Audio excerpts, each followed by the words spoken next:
Kavidas kitchen. இன்னைக்கு நம்ம கிச்சன்ல பார்க்க போற ரெசிபி வெஜிடபிள் புலாவ் எப்படி பண்றதுன்னு பார்க்கலாம். இது ஒரு லஞ்ச் பாக்ஸ் ரெசிபி. குழந்தைகளுக்கு எல்லா சத்துக்களும் ஒரு புலாவ்லயே கிடைச்சிடணும். அந்த மாதிரி எல்லா காய்கறிகளும் போட்டு எப்படி செய்யறதுன்னு பார்க்கலாம். அடுப்புல ஒரு வாணல் போட்டிருக்கேன். அதில் கொஞ்சமா நெய் போட்டுக்கலாம். ஒரு 2 ஸ்பூன் நெய் போட்டுக்குங்க. இந்த பிரெட்டை வறுக்கணும். அதனால பிரெட்டை இந்த மாதிரி குட்டி குட்டியா கட் பண்ணி வச்சுக்கோங்க. கொஞ்சம் இதை மீடியம்ல வச்சு வறுத்துக்கோங்க, இல்லைன்னா தீஞ்சு போயிடும். நெய் உருகட்டும், இதை போட்டு வறுத்துக்கலாம். நெய் சூடாயிருச்சு. இந்த பிரெட் கியூப்ஸா கட் பண்ணி வச்சிருக்கோம் இல்லைங்களா, இந்த கட் பண்ண பிரெட்டெல்லாம் இதை போட்டுக்கலாம். போட்டு இதை ஒரு பொன்னிறமா வறுத்து எடுத்துக்கணும். தீயக்கூடாது. நல்லா பொன்னிறமா நல்லா வாசனையா வறுத்து எடுத்துக்கணும். இதெல்லாம் போடுறப்பதான் குழந்தைகளுக்கு ஒரு வித்தியாசமா இருக்கும், சாப்பிட்றதுக்கு தோணும். குழந்தைங்க மட்டும் இல்ல, பெரியவங்களும் நல்லா சாப்பிடலாம். நல்ல டேஸ்டா இருக்கும். இது சிம்பிளான ரெசிபி, நல்ல டேஸ்டான ரெசிபி.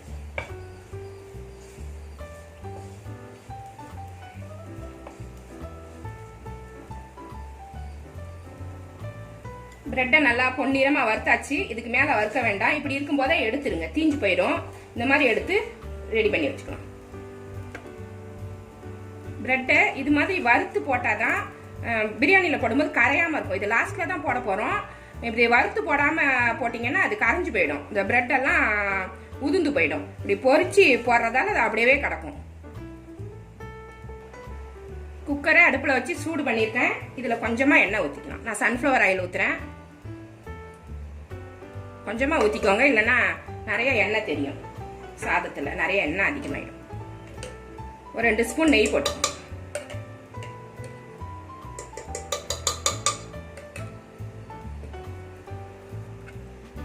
எண்ணெயும் நெய்யும் நல்லா காஞ்சிருச்சு. இந்த பட்டை, கிராம்பு, ஏலக்காய், சோம்பு, பிரிஞ்சி இலை எல்லாமே எடுத்து வச்சிருக்கேன். இதுல போட்டு தாளிச்சுக்கலாம்.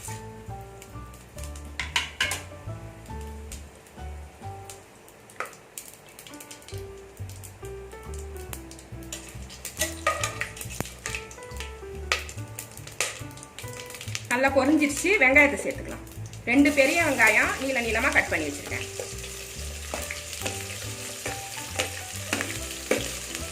அது கூடவே 2 பச்சை மிளகாய் இதுல போட்டுக்கலாம். காரம் இது மட்டும்தான். சிக்கன் மசாலா போட போறோம். அதுல காரம் இருக்கும். தனியா தனி மிளகாய் தூளெல்லாம் போட தேவையில்லை. சிக்கன் மசாலாவில் இருக்கிற காரமே நம்மளுக்கு போதும். அதான் டேஸ்ட்டும் கொடுக்கும். இது நல்லா வதங்கும். வெங்காயம் நல்லா வதங்கிடுச்சு. 2 தக்காளி கட் பண்ணி வச்சிருக்கேன். இதையும் அது கூட சேர்த்து நல்லா கிளறி.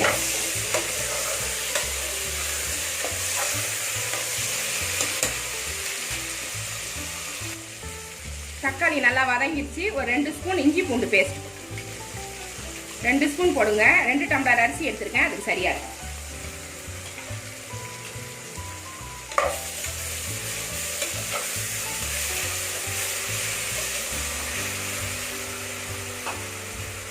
முந்திரி பருப்பு எடுத்து வச்சிருக்கேன், அதையும்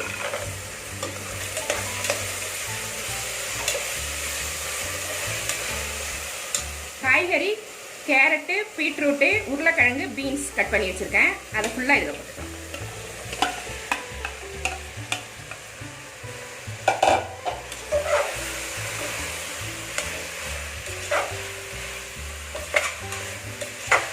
நல்லா கலந்து விட்டுக்குங்க.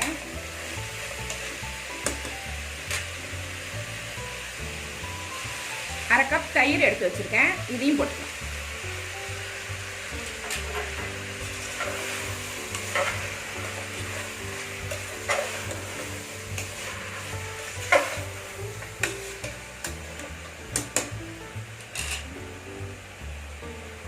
சிக்கன் மசாலா கடையில் வாங்கினது நல்லா பிராண்டடா பார்த்து வாங்கிக்கிங்க. அப்படி இல்லைன்னா அது மாற்றி வாங்கிட்டோம்னா அது புளிசாதம் மாதிரி இருக்கு. பிரியாணி வாசனையே வரமாட்டேங்குது. பிரியாணி மசாலா போடலாம், அதை விட இந்த சிக்கன் மசாலா தான் நல்லா வாசமா இருக்கு. தனி மிளகாத்தூள்லாம் போட வேண்டாம், இதுலயே காரம் இருக்கும். 2 டம்ளர் அரிசி போடுறேன். அதுக்கு எனக்கு 3 ஸ்பூன் கரெக்டாக தான் எடுத்து வச்சிருக்கேன். அதை அப்படியே போட்டுக்கிறேன். கரம் மசாலா இது வீட்டில் செஞ்சது தான். இதை 1 ஸ்பூன் எடுத்து வச்சிருக்கேன். அதிகமாக போட்டால் ரொம்ப வாசனையாக இருக்கும். அதனால் 1 ஸ்பூன் போடுறேன்.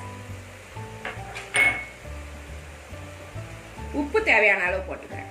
2 டம்ளர் ரைஸு, அதனால் 2 ஸ்பூன் போடுறேன். இந்த காய்கறிக்கு ஒரு 1/2 ஸ்பூன் போட்டுக்கிறேன். அதுவே சரியாக இருக்கும். மஞ்சள் பொடியெல்லாம் போட வேண்டாம். இந்த கலரே அதுக்கு நல்ல கலர் கொடுத்துரும். இந்த மசாலா கலர் தான் பிரியாணிக்கு வந்து நல்லா இருக்கும்.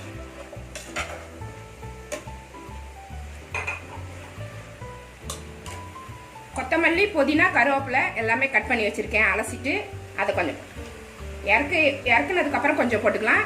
இது கொஞ்சம் எடுத்து வச்சுக்கலாம்.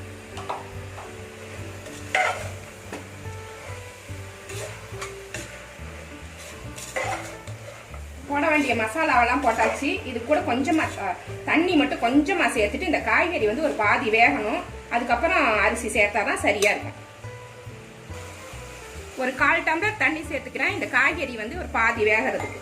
மீதி எல்லாமே ரைஸ் கூட சேர்ந்து வெந்து போயிடும். இது ஒரு 10 நிமிஷம் இருக்கட்டும். அப்போதான் இது வேகும்.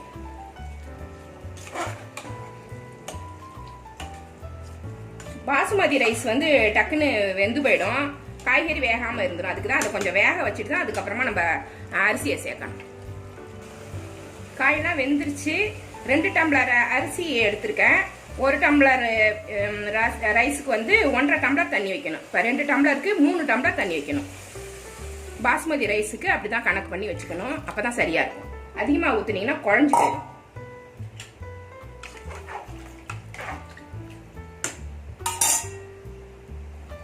தண்ணி நல்லா கொதிச்சிருச்சு. நம்ம இப்போ அரிசியை சேர்த்துடலாம். நான் பாஸ்மதி ரைஸ் 2 கப் எடுத்து கழுவிட்டு 20 நிமிஷம் ஊற வச்சு எடுத்து வச்சிருக்கேன். இதை இதில் போட்டுக்கலாம்.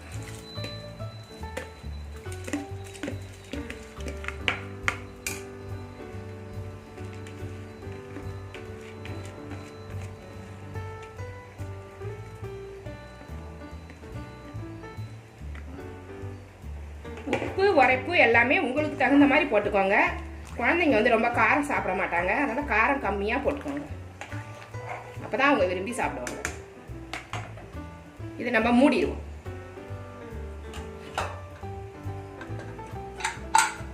மூடி 2 விசில் வச்சா போதும், வெந்து போயிடும்.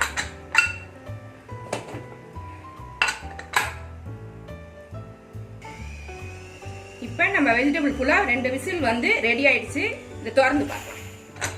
நல்லா இது ஸ்டீம்லாம் வெளியில போனதுக்கு அப்புறம் திறக்கணும். அப்பதான் தண்ணி நிக்காது. இப்போ நல்லா கரெக்டாக வெந்து ரெடி ஆயிடுச்சு. இதில் நம்ம வறுத்து வச்சிருந்த பிரெட்டை போட்டுக்கலாம். ஃபர்ஸ்ட் கொத்தமல்லி, புதினா போட்டுட்டு அதை போடலாம்.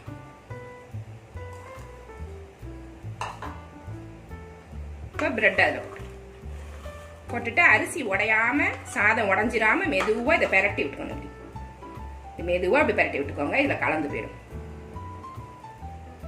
இடையில இடையில ஒரு பிரெட்டு துண்டு வரும்போது நல்லா இருக்கும். இல்லை ஒரு பாத்திரத்தில் இந்த பிரியாணியை கொட்டிட்டு கூட இந்த பிரெட்டை போட்டு கலரிக்கலாம். நீங்கள் இதில் கிண்டுறதுக்கு வசதியாக இல்லைன்னா பாத்திரத்தில் கூட போட்டுட்டு இந்த பிரெட்டை போட்டு லேசாக கிளறிக்கலாம். நம்ம பரிமாறுற பாத்திரத்தில் போட்டுக்கலாம்.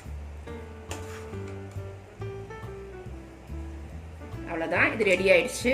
இதை ஒரு பாத்திரத்தில் வெஜிடபிள் புலாவ் சூப்பராக டேஸ்டியாக ரெடி ஆயிடுச்சு. இதை உங்கள் வீட்டில் நீங்களும் ட்ரை பண்ணி பாருங்கள். இந்த ரெசிபி உங்களுக்கு பிடிச்சிருந்தா என்னோட சேனலை சப்ஸ்கிரைப் பண்ணி வச்சுக்கோங்க. மறக்காமல் பெல் ஐக்கான் அழுத்திக்கோங்க. அப்போ தான் நான் போடுற ஒவ்வொரு வீடியோவும் உங்களுக்கு வரும். இன்னும் நிறைய வீடியோஸ் இது மாதிரி டேஸ்ட்டாக போடுறதுக்காக நான் ரெடியாக இருக்கேன். லைக் பண்ணிக்கோங்க, ஷேர் பண்ணிக்கோங்க. இது வரைக்கும் என்னோட வீடியோவை பார்த்தா எல்லாருக்குமே நன்றி. தேங்க்யூ.